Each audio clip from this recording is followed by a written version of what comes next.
एक छोटे से गांव के किनारे बनी मिट्टी की झोपड़ी में रहने वाले रामू और उसकी छोटी बहन गुड़िया अपने माँ बाप के साथ बेहद गरीबी में जिंदगी काट रहे थे। उनके पिता मोहन गांव-गांव जाकर मजदूरी करते थे और माँ शांति दूसरों के घरों में झाड़ू पोछा करके किसी तरह चूल्हा जलाती थी।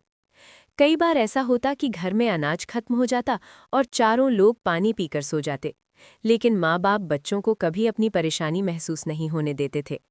रामू पढ़ना चाहता था और बुढ़िया को स्कूल की बहुत इच्छा थी, पर स्कूल की फीस और कॉपी किताब उनके लिए सपना बन चुकी थी।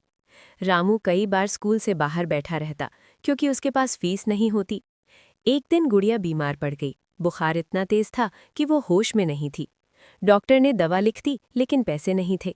मोहन ने अपनी फटी चप्पलें उतार कर बेच दी ताकि गुड़िया की दवा आ सके। उस दिन रामू ने पहली बार अपने पिता को रोते देखा। समय बीतता गया, गरीबी और गहरी होती गई। एक दिन काम करते वक्त मोहन का पैर फिसल गया और वो बुरी तरह घायल हो गया।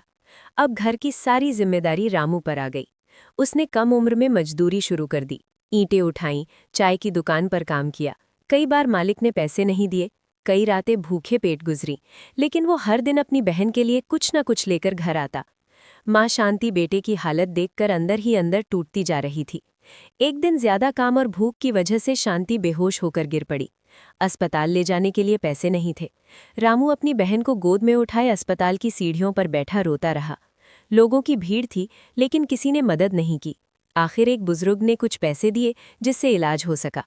समय यूं ही गुजरता रहा। रामू ने अपनी पढ़ाई पूरी तरह छोड़ दी ताकि बहन पढ़ सके। गुड़िया पढ़ाई में बहुत अच्छी थी। उसने हर परीक्षा में गांव में पहला स्थान पाया। माँ बाप उसे देखकर जीने की ताकत पाते रहे। कई साल बाद गुड़िया ने स्कॉलरशिप से कॉलेज में दाखिला लिया।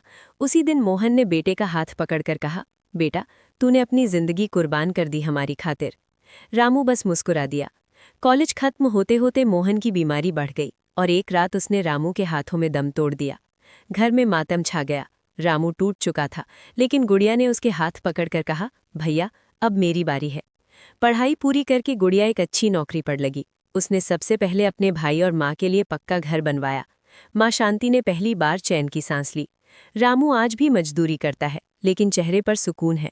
लोग कहते हैं ये कहानी गरीबी की है, लेकिन सच में ये कहानी उस रिश्ते की है जो भूख, दर्द और आंसुओं के बीच भी जिंदा रहा।